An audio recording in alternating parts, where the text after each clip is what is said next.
Okay, so today we're going to throw a bottle and trim it. So we're going to start with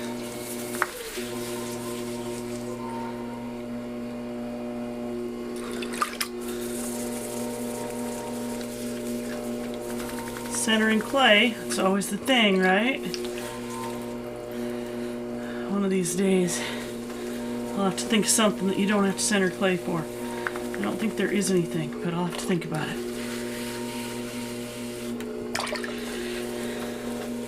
So this is kind of dry clay. We're going to cone up and down a bit. And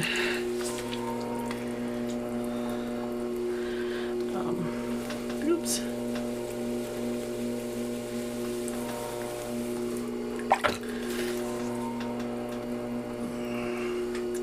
It's kind of dry because I used some older recycled clay that had gotten a little dried out and mixed it about 2/3 with fresh clay. 2/3 fresh clay that was a little wet, fresh from the bag, and 1/3 recycle. So, alright, so we've got it pretty centered. Still a little stiff. I'm kind of okay with that for a bottle because we're going to make a tall neck and we need a little dryness to do that.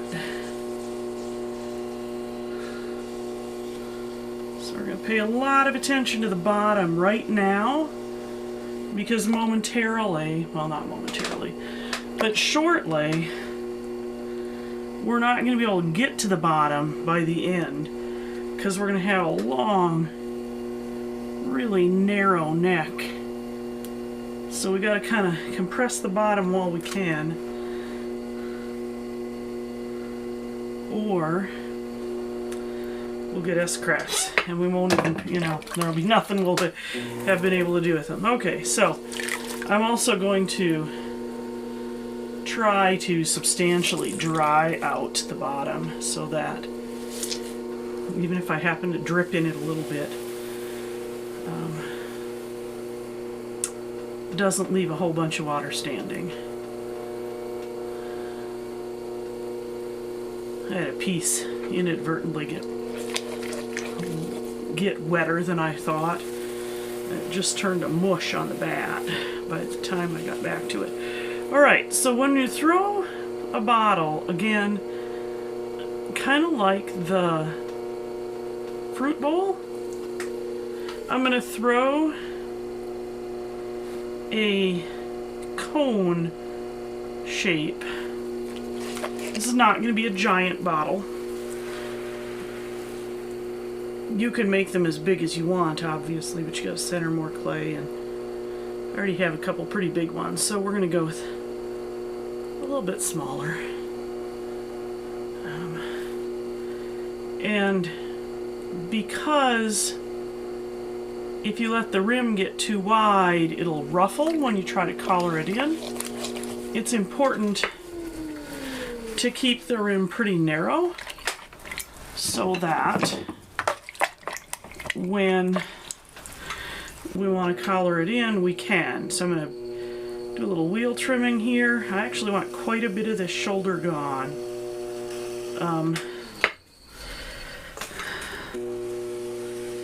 And because I actually think I put a little more clay on here than I want, it would make, I could pull all that up to the top of the bottle, but I actually don't want that big a bottle. So we're going to get rid of some of the clay that way. So then we're going to pull the walls up a little taller. Again, you want to go slow enough so that your throwing lines are parallel to the wheel head. Now, this is the wheel head, obviously. And you want to sort of constantly think about keeping the rim narrow and well compressed. because later we're going to make it really big and tall. Okay. So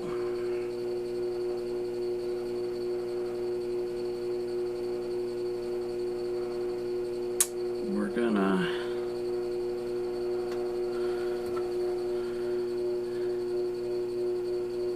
do that.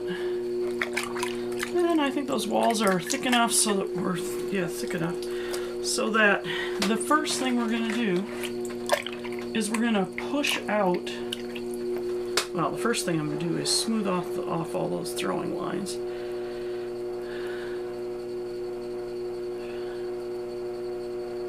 And then we're going to push out the bottom of the bottle. So my goal is to make sort of a bulb at the bottle with or at the bottom with a neck that comes up off of it, almost like a bud vase, I think of it as. So we're going to make that bigger bottom, the sort of, if it was a cup and we didn't do anything else,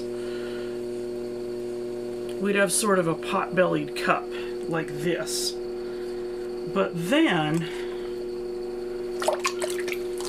we're going to collar, and we're going to talk for a minute about collaring in. So you take your hands as you're going, and to collar something in, you want either 4 or preferably 6 points of contact. So I'm going to go like this, and I'm going to put it along here, and I'm going to put it down here a little ways, and I'm going to start to push in with all of those things all at the same time. It's a fairly coordinated effort here.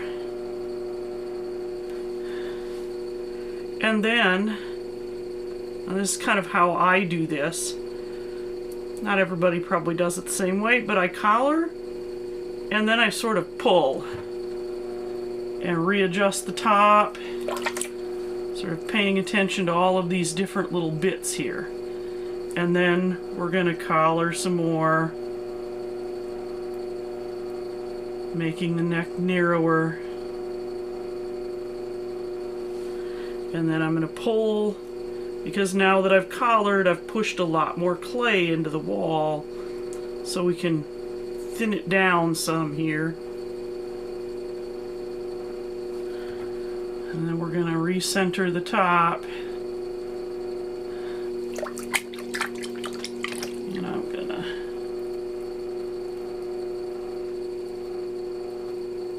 not real concerned about keeping the top. Oopsie, I want it centered. If you take your hands off too quickly, you'll uncenter your piece.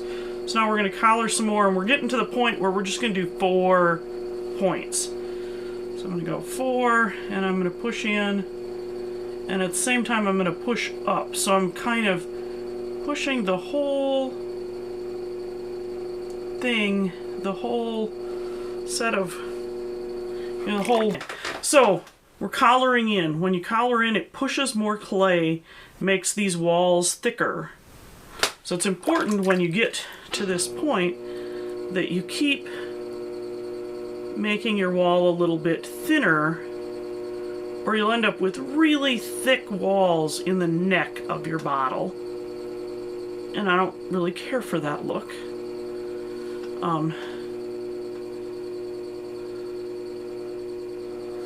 So then we're gonna collar in a little bit and push up a little bit.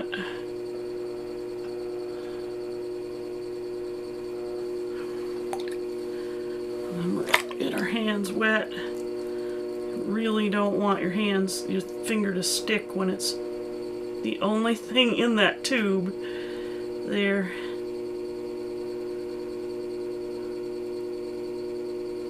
Okay.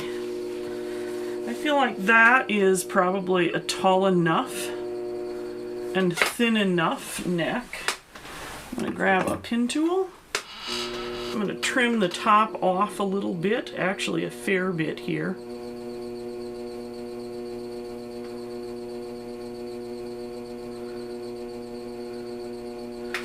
you'll notice that when I trim things and when I throw, I spend a lot of times with my elbows into my body tight and on the rim of the pottery wheel. You want to do a lot of bracing so that your hands don't just wobble around, because the clay will kind of push your hands around if you're not careful. Uh-oh, we're getting some twist. Interesting. I don't like that.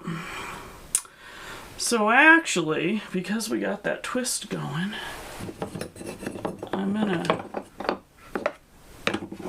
Where's my pin tool? I'm gonna trim off right below the twist, way down here, and we're gonna do the neck again. I think we have plenty of clay, and it just, sometimes that happens. So we're gonna end up with a little shorter neck this time, which is okay with me.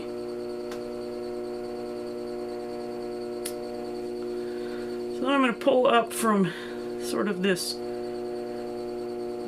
where the body changes direction. Oh, that's a much nicer thickness. I think that happened because I'd put too much clay in. Centered too much clay to begin with. It happens. I ought to weigh clay, but... And most people, like professional potters, usually weigh their clay and make a decision about how much they want. I tend to be very lazy about that. I'm definitely a hobby potter at heart. Or an artist, maybe, I don't know.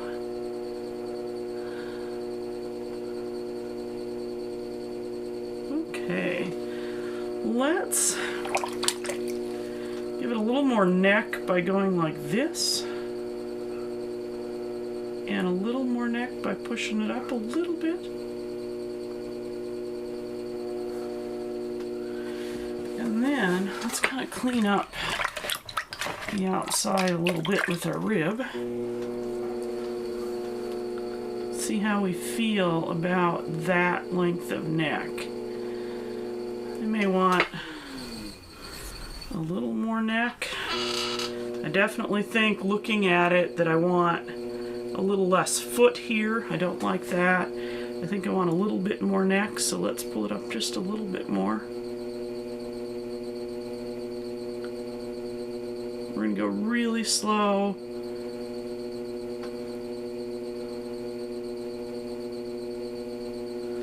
And probably go really gradually, because I don't have a ton of clay here at this point, because I cut a big chunk off. So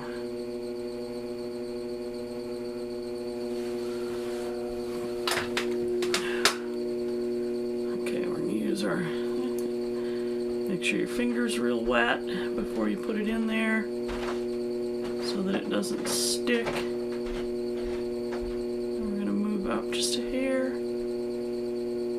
Let's see, what do you think of that? I think I need to trim out some of this foot and see what that looks like with more of a round bottom here.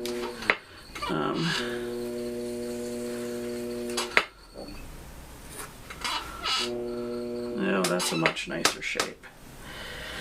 I need to clean up my wheel soon. I tend to sort of leave clay bits in it for about a week, and then I clean it all out and stick it in the recycle bucket.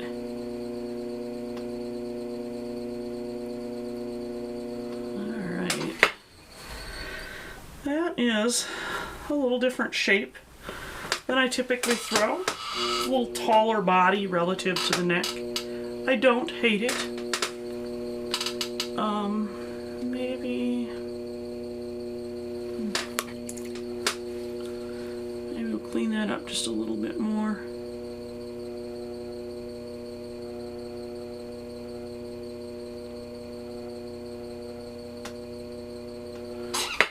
These